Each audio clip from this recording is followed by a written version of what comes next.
Have you ever felt too far gone, like you were past the point of being saved? That you had made so many mistakes, so many sad choices that you should give up? Guys, I really think that is why I love the art of redeeming things that were thrown away so much, because I have had seasons in my life where I have felt that way. And I am thankful that you can always start again the next day. That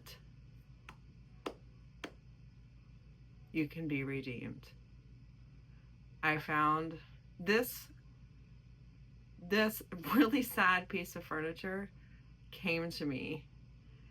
It was inherited when my current store owners bought the antique business. It was so thrown away that it was back in the back room in the corner with a printer on it, and they didn't even want it there. That's how far gone this was. Whoever started this project, I cannot understand their vision, but I am thankful I got to redeem this piece of furniture. I'm Heather, and this is Create Your Own Cozy. Stick around.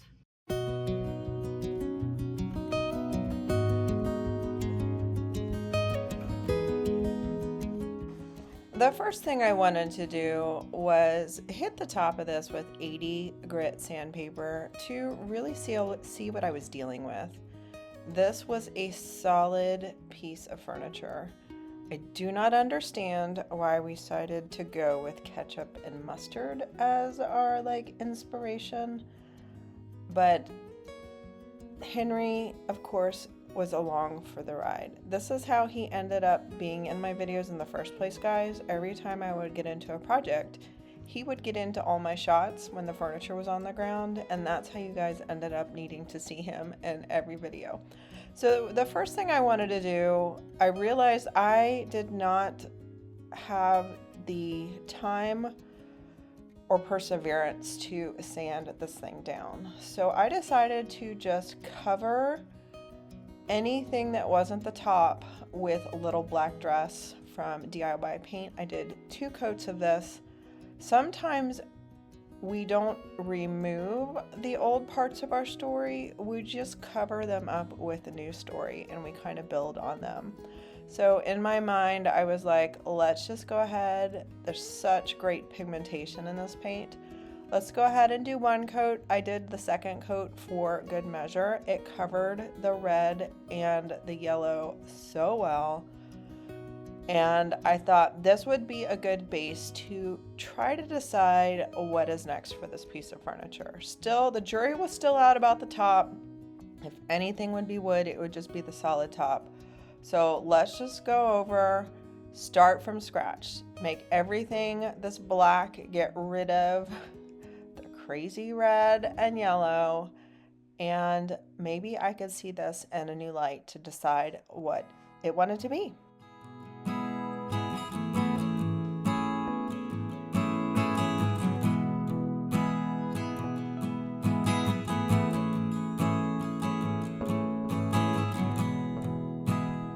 I will say that not everybody in my family saw the potential in this particular project. I did end up taking the top off, which made painting all the different sections of the base so much easier. There are so many sides to everything, and then you turn it around and you're like, oh, wait a second. But I will say some people can see potential in things and others can only see what's in front of their face. So I went in anything that was red or yellow, I did go over it with the black to cover it up and to kind of cover up the past. It's past life, right? Have a blank slate. And I will say that once I painted this whole thing black, my husband was like, oh, that's a pretty piece of furniture. Okay, I'm seeing what you're doing. Why don't you just leave it like that? I like this next step.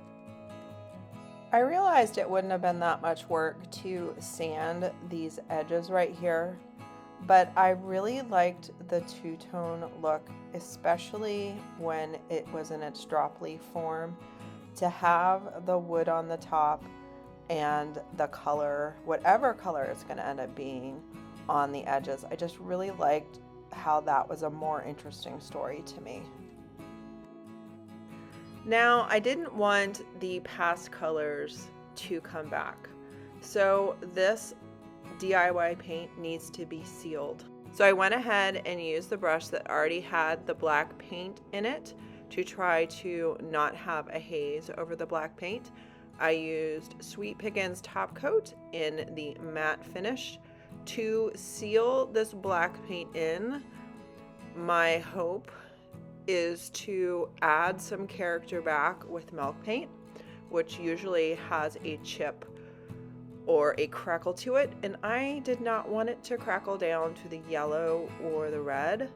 I wanted to crack down to this protective finish, this black, we're starting over, this is the finish I wanted it to crackle down to. So I am sealing this in, and I did end up letting this dry overnight. I did not want to test my luck and have any of the red or yellow come back through. If you guys are new here, welcome to Create Your Own Cozy. I would love it if you hit subscribe, give me a thumbs up, and let me know you are here. Now, actually, everybody in my family liked this table the way it was. They wanted me to leave it black and just clear coat the top, and yes, that would have been a beautiful table. But I wanted to add a little bit more personality to it. So I got out the bespoke line. It is the Jamie Ray Vintage line of Sweet Pickins milk paint in the color Trellis Rose. And I've been loving pink lately, and I have really been loving the warmth of the pink. So I decided to, I don't know, give this table a little bit of personality. Everyone in my family was mad at me, but I was okay with this.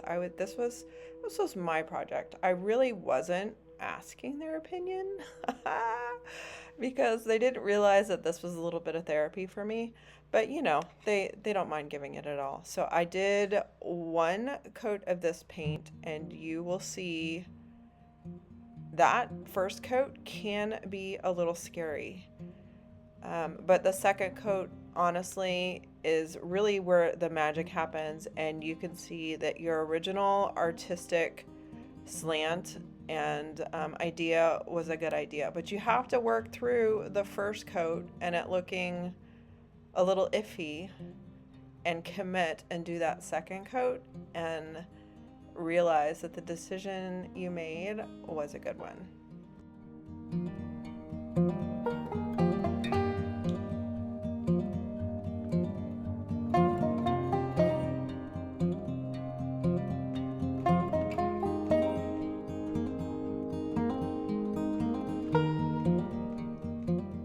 You can see that first coat was a little streaky.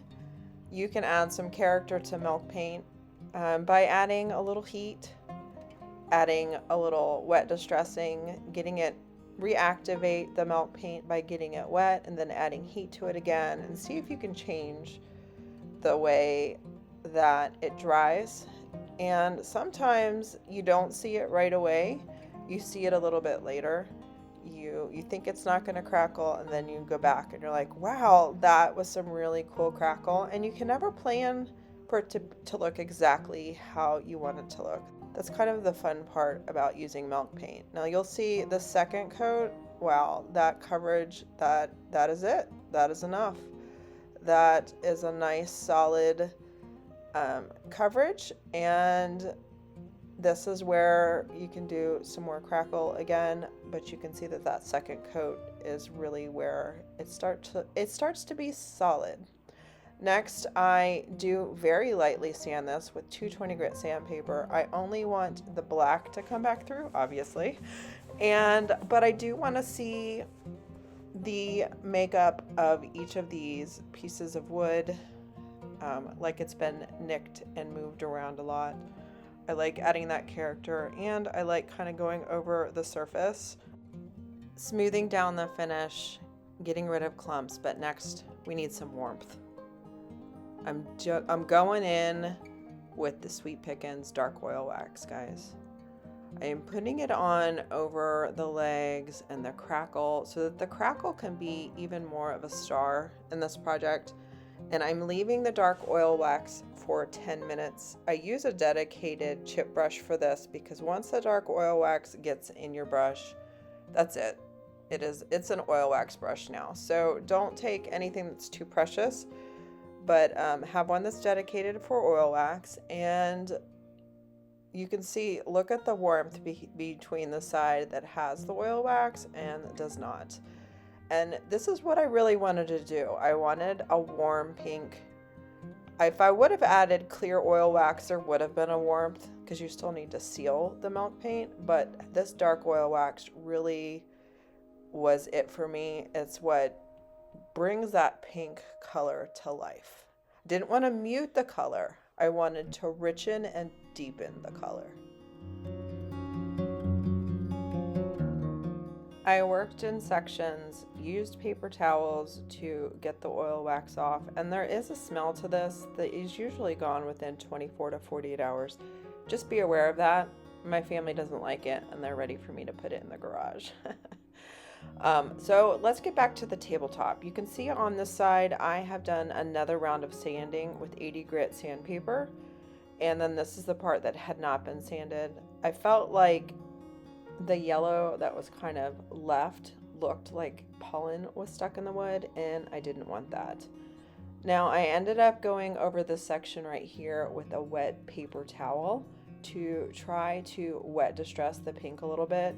You'll see that when this wood gets wet, I feel like it's oak because there was such an orange to it. So it made me go against just putting a clear coat over it because I didn't want it to have an orange. I'm using a wet towel and then trying to get it to dry again so that there's some crackle up here. But this is when I'm still trying to decide what to do with the tabletop. After all of this was done, I sanded the top with 80 grit, then 220 grit, then 320 grit so that it was soft to the touch. Decided to leave the crack as is. I didn't want to try to fill it. It was not hurting the structure of the table, and it was part of its story. So next I'm going over the top with a dark oil wax. It was suggested that I use the weathered patina from DIY so it had a gray look to it. I could have done a white oil wax so it kind of muted, but what I really liked about this table is the direction of adding depth and warmth. I did it with the pink, and I wanted the wood to have some warmth to it as well. So I'm working in sections, and when I get a whole section kind of covered with this, I use a paper towel and I wipe it back, and you can see how beautiful and rich the wood looks here, and it is kind of what I was going for, so I'm happy with the results.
This week's video was a little different than what I have been giving you lately, but honestly, I have been in the mood to kind of look around and reassess and maybe pivot some of the way I spend my time at home. Let me tell you that this was something, it was in my garage because it was given to me as trash, and then it's been in my garage for way too long, and I stare at it and I say, you can be something, I just can't get to you yet. So I'm really glad that I made time to get to this one. I'm happy with the results. I'm glad that I left the crack. I feel like it tells the story, and I feel like using milk paint and showing some cracks and some age and some story was really what this piece needed to be. Makes me feel a lot about my own story, that my cracks and my injuries are part of what make me who I am, and I'm so thankful to say that there is life on the other side of hard times. There's redemption on the other side of hard times, and I just wanted to be here to tell you that if you're going through something hard, I suggest finding a way to work through it. Find a way to create through the pain, to create through the uncomfortableness, to make time for yourself, to create where it does some healing in you. I know that I've had a lot of seasons, and I go through seasons, even in my life as a mom, with being a wife and 3 kids and running a small business. Even sometimes in this business, I'm like, hold on,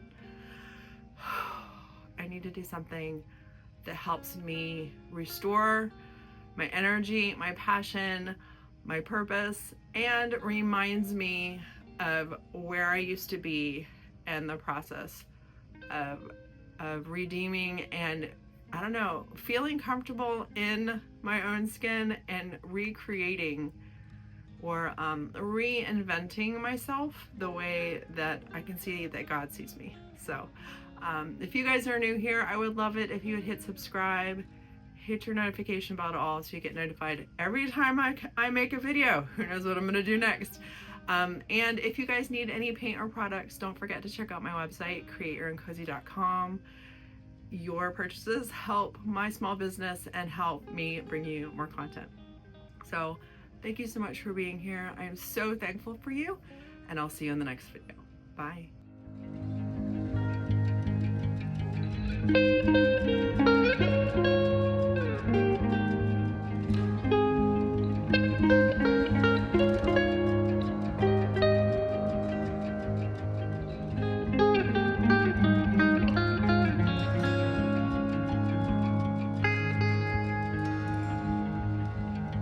Ask you these 2 questions. Have you committed your life to Jesus as your personal Lord and Savior? And are you committed to living for Him for the rest of your days? Awesome. Let's honor to baptize in the name of the Father, the Son, and the Holy Spirit.